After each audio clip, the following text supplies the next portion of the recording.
That message hit like a bullet. "You'll die poor, Terry." That was all it said. No greeting, no hesitation. Just that brutal sentence glowing against the cracked screen of my phone. The words were still pulsing when the next message came through. A photo. My ex-wife Veronica, draped across the leather sofa that used to be mine. A champagne glass raised. Beside a man twice as smug as he was. Rich. Roland. The same man who sat behind my desk now. In the house I'd paid for. Under the medals my grandfather earned and I'd promised to protect. The cursor blinked in the text box. I wanted to answer. Instead, I stared until the letters blurred into light. Outside, sirens echoed through the city. Inside, the cardboard boxes looked like gravestones lined against the wall, each one labeled with something I didn't have the heart to unpack. Books, her favorites, kitchen fragile, bedroom don't. Open. 23 years of marriage, compressed into 6 brown rectangles and a divorce. Decree that still smelled of courthouse ink. The radiator rattled beside me, spitting weak heat. I sat on the floor, still in the suit I'd worn to the hearing. Tie loose, mind empty. Everything was gone. The home, the career, the reputation. Even the violin I'd played since childhood was pawned to pay for a lawyer who smiled more than he spoke. The phone buzzed again. "Enjoy your pathetic little apartment," Veronica wrote. "Roland just moved his grand piano into your old music room. The movers say it's worth more than you made in 5 years. Another buzz. Another photo. Roland in my office. His Harvard diploma hanging where my grandfather's war medals once gleamed. The smile on his face was a victory flag. The third message came seconds later. "You'll die poor and alone, just like your grandfather." That one stopped me cold. My grandfather, Staff Sergeant Elias Donovan, hadn't died poor. He'd died forgotten. Or that's what I'd been told. A quiet nursing home death. No visitors, no money, no explanation. My mother never spoke about him after the funeral. My father changed our name a year later. I lifted the phone, thumb hovering above the screen to type something hateful back. Then it rang. Not a message, an actual call. The display showed no number. Just a string of zeros ending in 1. For 6 rings I hesitated. On the 7th, something in me, curiosity, maybe fury, answered. "Terry Donovan," I said. "Mr. Donovan," a man's voice replied, sharp as a drill sergeant's bark. "This is Colonel Whitaker from the Department of Defense, Estate Recovery Division. We need you to listen carefully." My breath caught. "Estate recovery? You've got the wrong person. I don't have an estate left to recover. This concerns your grandfather, Staff Sergeant Elias Donovan," the voice said. "Operation Codename Night Chorus." The name meant nothing to me, yet it sliced straight through the fog in my head. My grandfather's been dead 40 years. "That's precisely why I'm calling," the colonel said. "Records unsealed this morning show an unclaimed federal inheritance tied to that mission. A large sum, Mr. Donovan. Classified assets converted to monetary trust, currently valued at $156 million. I laughed, a harsh sound. "You're joking." "My grandfather died with nothing." "Not nothing," the colonel said, his tone flattening. "Hidden. And it appears someone has already attempted to claim it in your name." The room tilted. "Who?" "We can't confirm yet, but the claim form bears a digital signature traced to your personal email account, submitted 43 minutes ago." I looked at my phone, at the timestamp on Veronica's first message, 43 minutes ago. "Colonel," I said slowly, "you think my ex-wife—" "I think you should stay where you are," he interrupted. "Do not contact anyone. We're sending a courier with documents. And Mr. Donovan, keep your phone on." The line went dead. For a long time I just sat there, listening to the silence press against the walls. The radiator clicked. The city hummed. Somewhere outside, a car backfired like a gunshot. Then another buzz.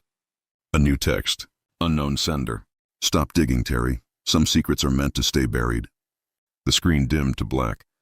I stared at my reflection in the glass. Tired eyes. Hollow cheeks. A man everyone had already buried once. But not yet. Whatever Night Chorus was, it had just reached me across 4 decades and 2 broken lives. And if Veronica thought I'd die poor, she was about to find out how wrong she could be. The knock came just after midnight. 3 sharp raps. Steady, deliberate, too confident to belong to a neighbor. For a moment I didn't move. My eyes were locked on the shadow cast under the door. Whoever was standing outside wasn't pacing or fidgeting. They were waiting. The silence of my apartment pressed in tight. The radiator groaned. The TV screen flickered faintly, casting blue light over the unopened boxes stacked against the wall. My phone sat on the table, dark and mute, though I could almost feel the weight of the colonel's words lingering in it. Someone has already tried to claim it. Another knock, slower this time, but heavier. I forced myself to stand. Through the peephole, a man stared back. Mid-50s, close-cropped gray hair, black trench coat, posture that screamed discipline. He held no umbrella, no package, just a single thin black folder tucked beneath his arm. Terry Donovan? His tone was calm but clipped, military. Courier for you. I need your signature. I hesitated. You from Colonel Whitaker's office? His eyes didn't blink. Records Liaison Division. Orders are direct. Sign and initial all fields. He handed over a clipboard with a single blank form. At the bottom, printed in red, classified material, hand carry only. The seal above my name wasn't ink. It shimmered faintly, like it had been heat-stamped into the page. I signed. The pen barely scratched the surface before he slid the folder into my hands. Open it alone, he said. And for your own sake, don't share what you find. Then he turned and walked away. No footsteps, no elevator chime, no sound of a door opening. He was just gone. The air in the hallway felt colder when I closed the door. I locked it twice, drew the blinds, and sat on the living room floor. My pulse thudded in my ears as I unclipped the folder. Inside was a manila envelope stamped Operation Night Chorus, declassified in Part 47B, and beneath it, a handwritten line in dark ink. Recovered Asset Directive 47B, Elias Trust. My hands shook as I pulled out the first page. The paper was yellowed, brittle at the edges. A mission report typed in courier font dated June 14, 1964. Objective: recovery of artifact designated Caged Symphony. Location redacted. Personnel 5-5. Commanding Officer Lieutenant Rhodes. Operative Staff Sergeant Elias Donovan. A musical artifact? My grandfather was a combat engineer, not a collector. I flipped to the next page. A photograph fell out. 5 soldiers crouched around a steel crate half buried in jungle soil. One of them, my grandfather, looked directly at the camera, face grim, eyes hollow. On the crate's lid, a symbol was etched into the metal, a treble clef crossed with a dagger. A chill crept up my spine. The next page showed the crate open, rows of gold bars engraved with strange markings, symbols that looked half musical notation, half foreign script. And below that, a note scrawled in ink, not type. Asset secured. Trust protocol initiated. Civilian beneficiaries to be identified by genetic descent. My throat tightened. Beneficiaries. Genetic descent. Me. Then something else caught my eye. Final line typed in uneven font at the bottom of the page. If discovered outside classified custody, asset is considered compromised. Initiate silence protocol. My fingers froze. Silence protocol? I whispered. The lights flickered. Once, twice, then steady again. I exhaled and reached for the next file. A smaller envelope tucked beneath the reports. A sticker sealed it shut, an official Pentagon mark, black against red. I peeled it open carefully. Inside was a flash drive, no label. Just one file printed on a note attached to it. Play only on isolated machine. My laptop sat on the coffee table, screen cracked, fan whining. I plugged the drive in anyway. The folder contained a single video, titled E. Donovan, Cambodia. Footage restricted. I clicked it. Static filled the screen first, then cleared to show a jungle at dusk. The camera panned slowly. 5 men in fatigues carried a crate through the brush. Their breath came heavy. The voice of a younger man whispered near the mic. Elias, is that music? And faintly, almost too faint to believe, a melody floated through the air. Low, metallic, haunting. It wasn't coming from the men. It was coming from the crate. The camera jerked as someone shouted. The feed cut to black, then flared again, showing chaos, flashes of gunfire, shouting, movement, then silence. The last frame froze on my grandfather's face, blood on his cheek, eyes locked on the camera, as if staring through time itself. Then the screen went dark. The cursor blinked. A small pop-up appeared in the corner. File transfer complete. Destination, external user, R. Veronica. I leapt to my feet. No, I muttered. My Wi-Fi was off. I hadn't connected to anything. The laptop fan whined louder, the cursor still blinking. Another message appeared. Unauthorized access detected. Disconnect immediately. The power cut. Darkness swallowed the room. Then my phone vibrated in my pocket. A text from an unknown number. You weren't supposed to see that, Terry. My hands trembled as I raised the screen to my face. The next message followed instantly. Your grandfather kept secrets that cost lives. Don't make the same mistake. The phone went black again, as if whatever had sent the message had shut it off remotely. For the first time that night, I realized I wasn't alone. Somewhere beyond the door, floorboards creaked, slow, measured, one step at a time. I held my breath, heart hammering, listening to the sound move closer, closer, until it stopped right outside the apartment. A faint metallic scrape followed. The sound of something sliding under the door. A small envelope. I picked it up. On the front, in handwriting, I recognized immediately Veronica. I tore it open. Inside was a single sheet of paper. No words, just a symbol. A treble clef crossed with a dagger. The symbol burned in my mind long after I'd folded the note shut. That treble clef crossed with a dagger. It wasn't just a design. It was the exact mark from the crate in my grandfather's photos. Seeing it drawn in Veronica's handwriting twisted something in my chest. She'd mocked me for years about family myths, and now she was somehow tied to a classified operation from 1964. I dropped the envelope, my pulse hammering. The hallway outside was silent again, but silence felt dangerous now. I took my phone, flashlight on, and searched every corner of the apartment. Nothing. No broken locks, no open windows, no sign of forced entry. Yet someone had been close enough to slide that envelope under my door. I sat back down, the floorboards cold beneath me, and stared at the symbol again. Somewhere in that looping design was a truth my grandfather had buried and a warning. The dagger didn't pierce the clef. It completed it, as if music and violence were part of one note. My phone vibrated again. Unknown number. A message. You've already opened the file, haven't you? No name, no punctuation, just that. I typed back, who is this? The reply came instantly. Check your grandfather's violin. I froze. The violin, his old one, sat in the corner of my living room, half wrapped in a dusty case I hadn't opened in years. I crossed the room slowly, heart pounding, and unclipped the latches. The smell of aged maple and resin filled the air.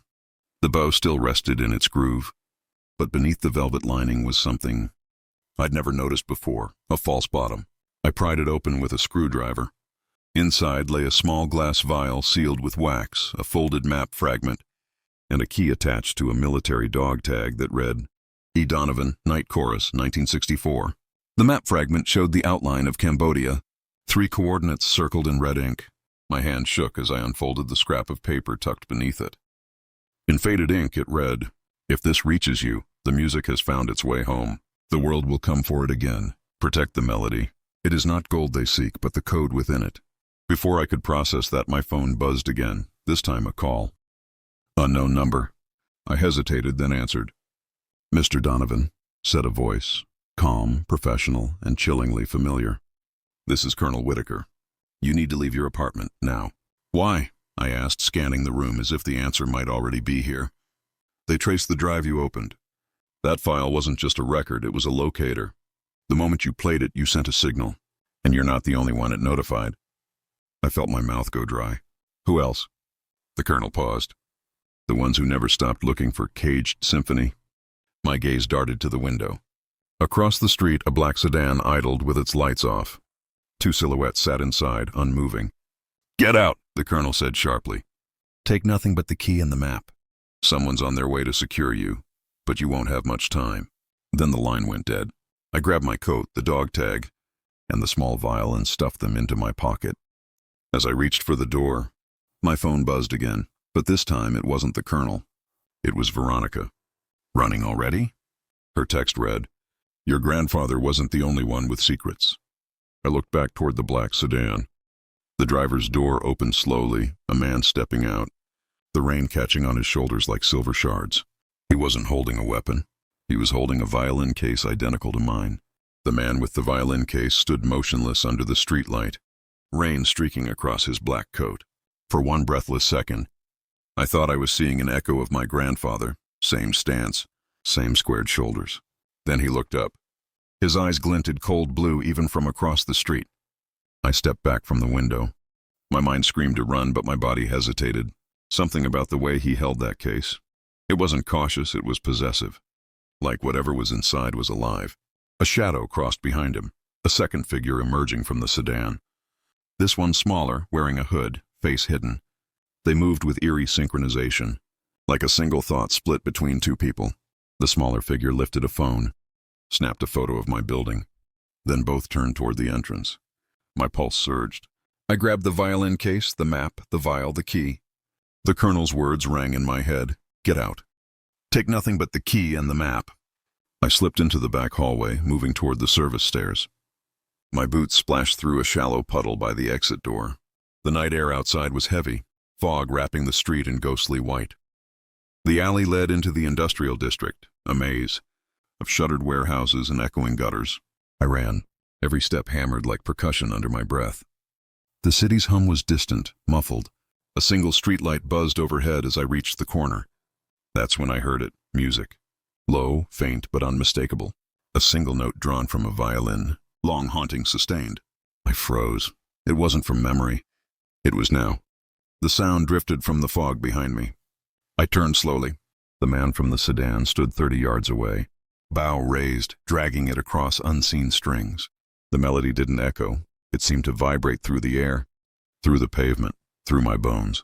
It wasn't music. It was a signal. My phone vibrated in my pocket. A message flashed across the cracked screen.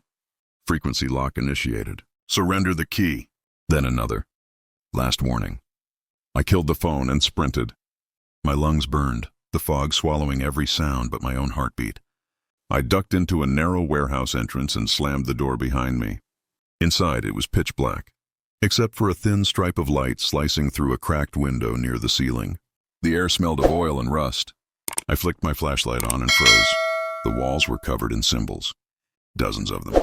The same treble clef crossed with a dagger, scrawled over crates, scaffolding, even the concrete floor, and beneath each one, numbers, coordinates, dates, and what looked like musical notations. Someone had been mapping the melody. I knelt, tracing one of the markings. It matched the coordinates on my grandfather's map exactly.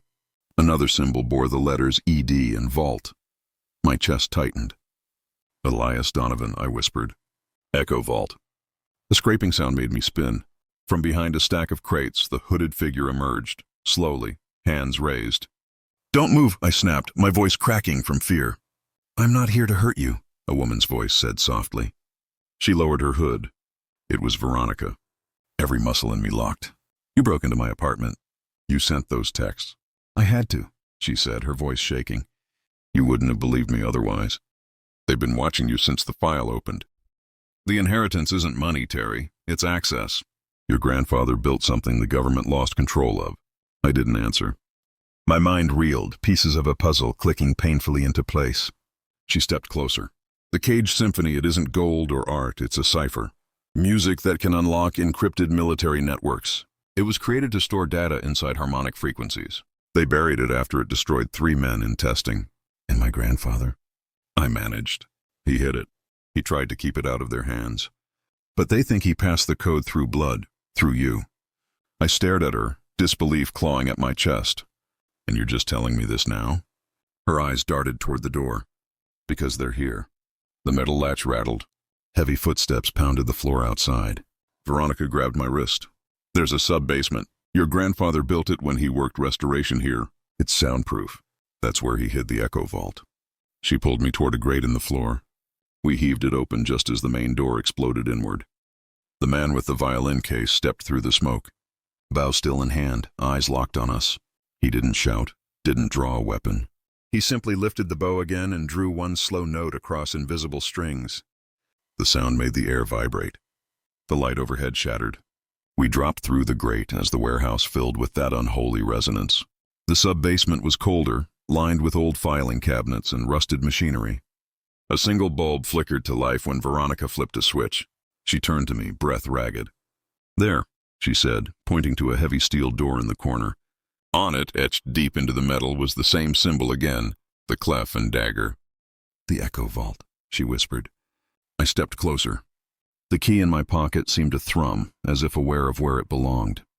The moment I raised it to the lock, a shiver ran up my arm. Wait, Veronica said sharply. Once it opens, there's no going back.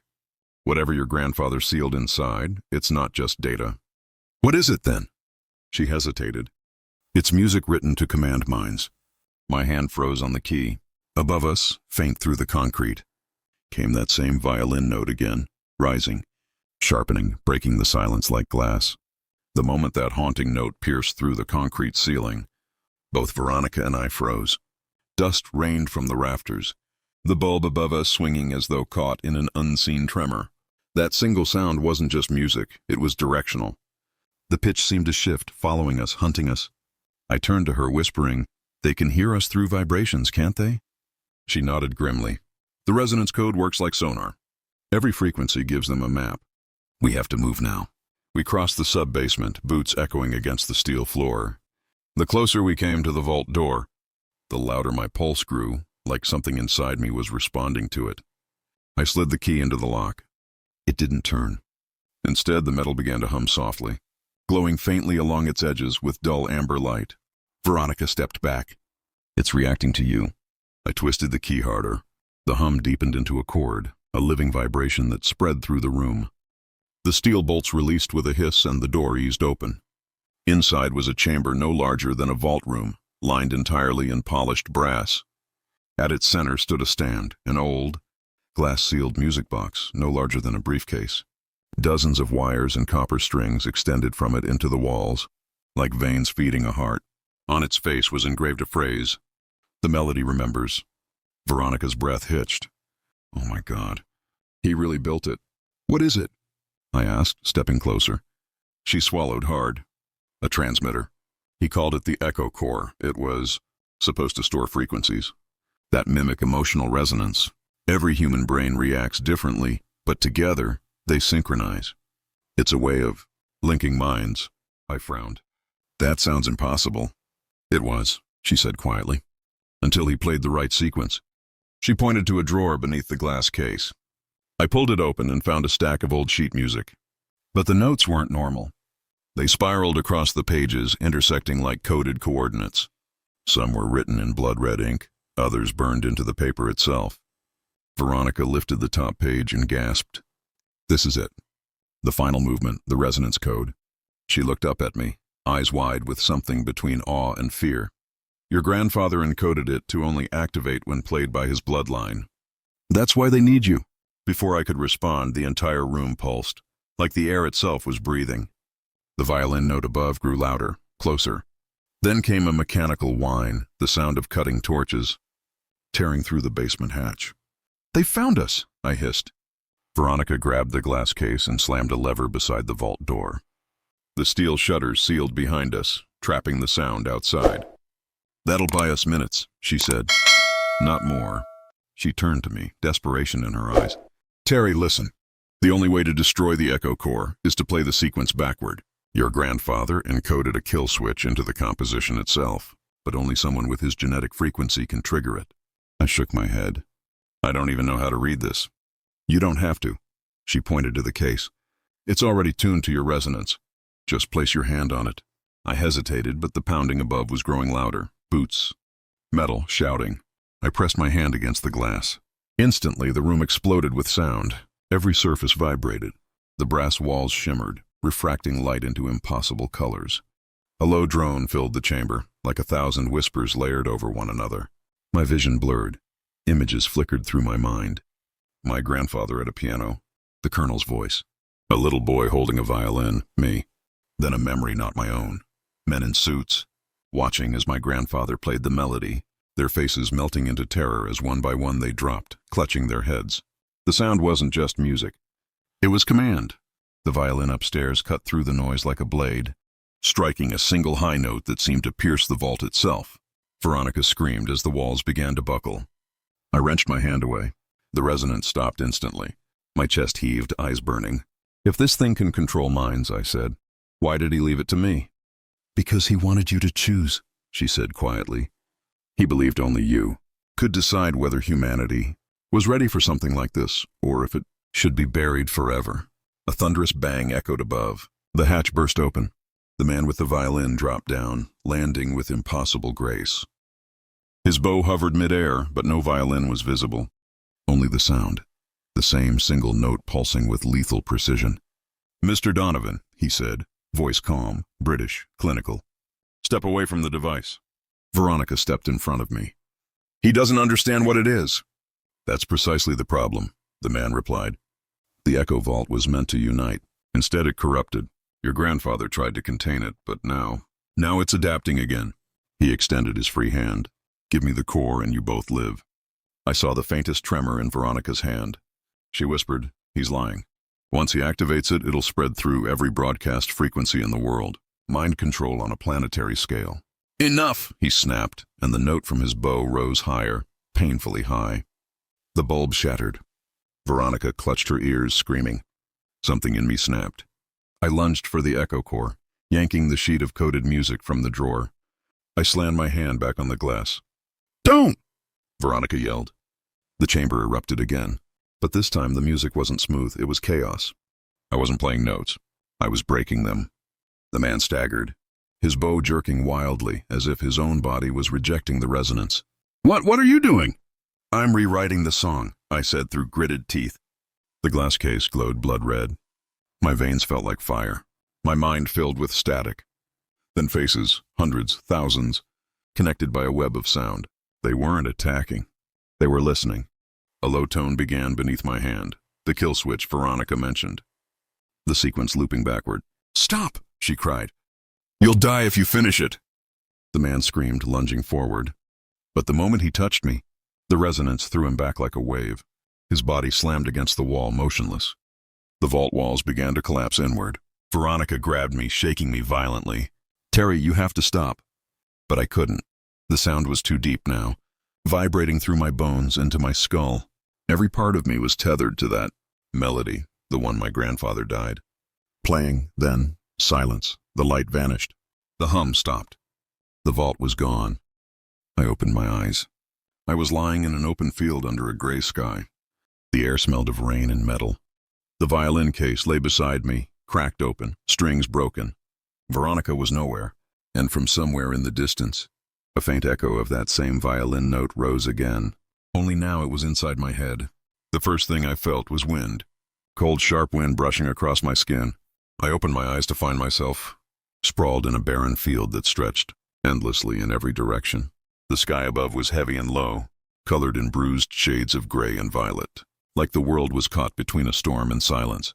The violin case beside me was cracked open, its strings severed, its wood humming with the faintest vibration, as if something inside it still breathed. I sat up slowly. My body felt foreign, electric. The air itself seemed to hum against my skin. Then, in the distance, came that sound again, one long, trembling violin note, fading in and out with the rhythm of a heartbeat. I pressed a hand to my chest. The pulse under my palm wasn't steady. It was synchronized, matching the sound. "Terry." The voice was faint, echoing as though from underwater. I turned sharply. Veronica stood about 50 feet away, her hair wind-tossed, her clothes torn. She looked shaken, eyes darting around like she didn't quite trust what she was seeing. "Veronica!" I ran toward her, stumbling over the uneven ground. "What happened?" "Where are we?" She blinked hard, as if fighting dizziness. "I don't know." The vault collapsed, and then we were pulled into the resonance field. "It's not a place, Terry. It's a frequency." "A frequency?" She nodded weakly. "Your grandfather built the echo core to transmit emotion across quantum states. When you activated the kill switch, it pulled us inside the transmission. We're in its signal now." I stared at the horizon. It wasn't static. It moved. Waves of color rippling across the air like sound made visible. Every breath I took vibrated faintly. Every step left an echo that shimmered before dissolving. "So this is what he heard," I whispered. "The music of the code." Veronica's expression darkened. "It's more than that. It's alive."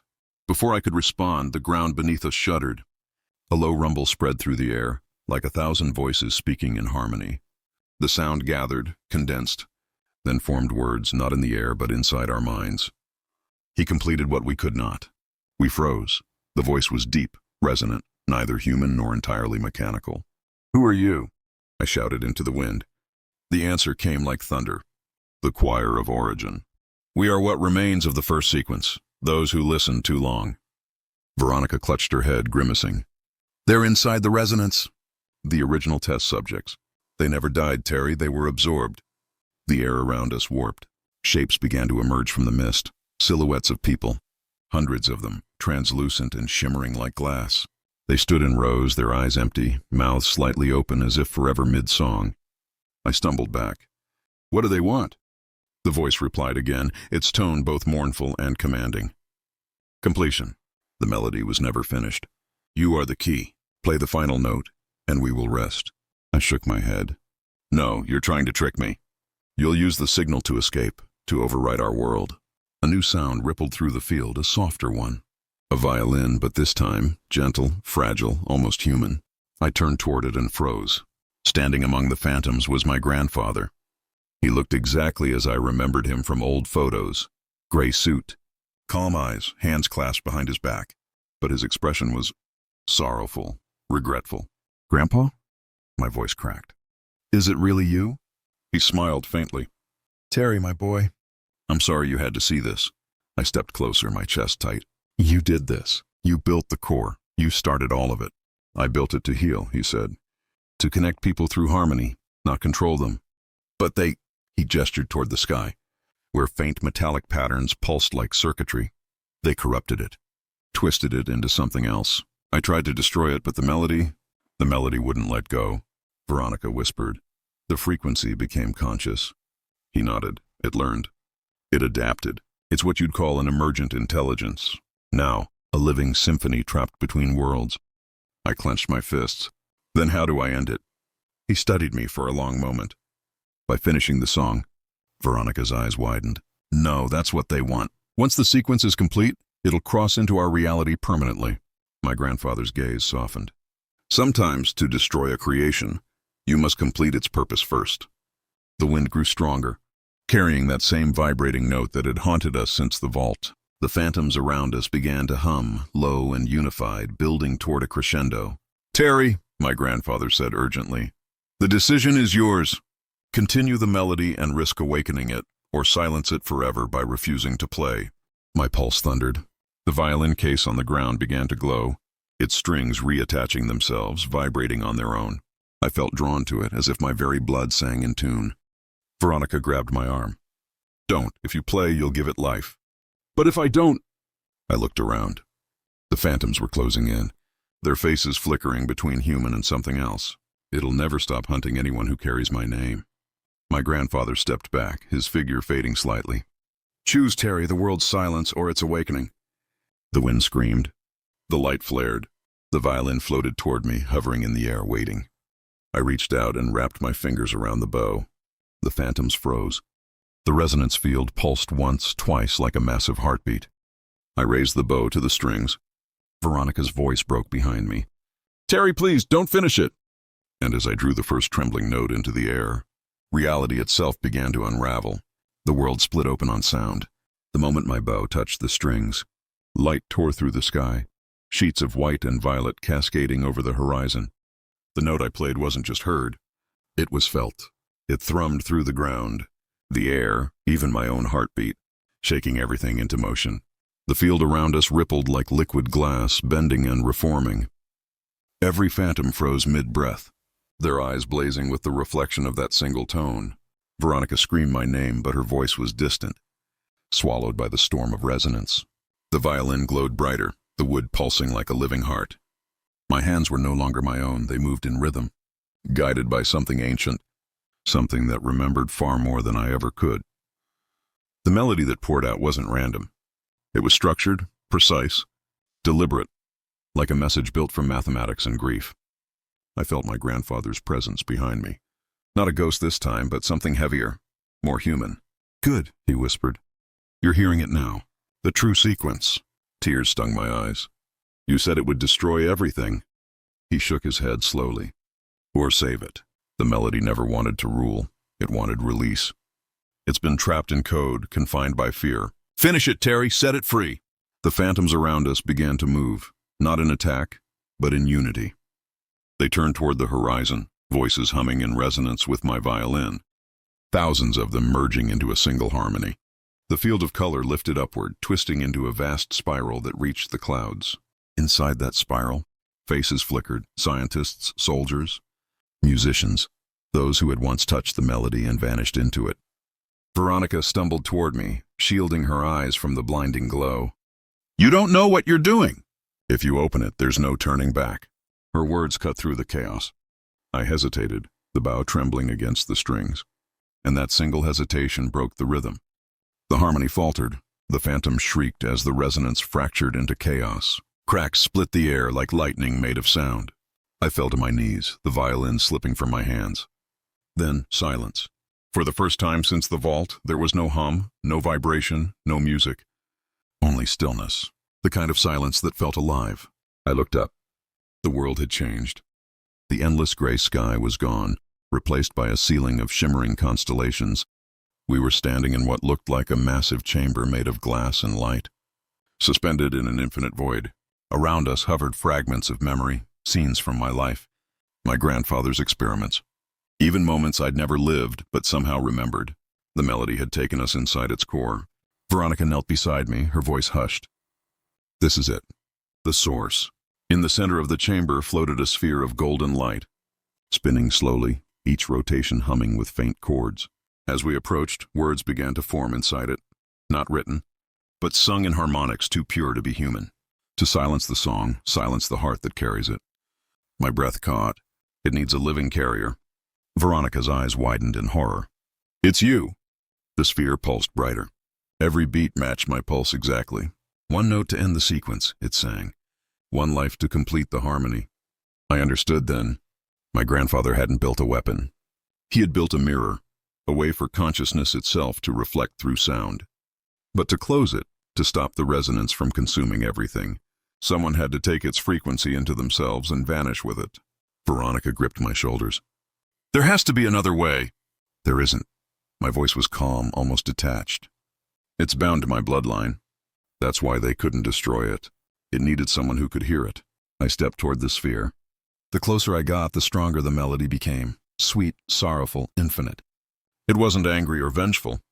It was pleading, begging to be understood. "Terry, stop!"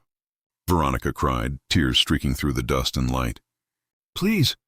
I turned back one last time. "Tell them the song wasn't a curse. It was a prayer."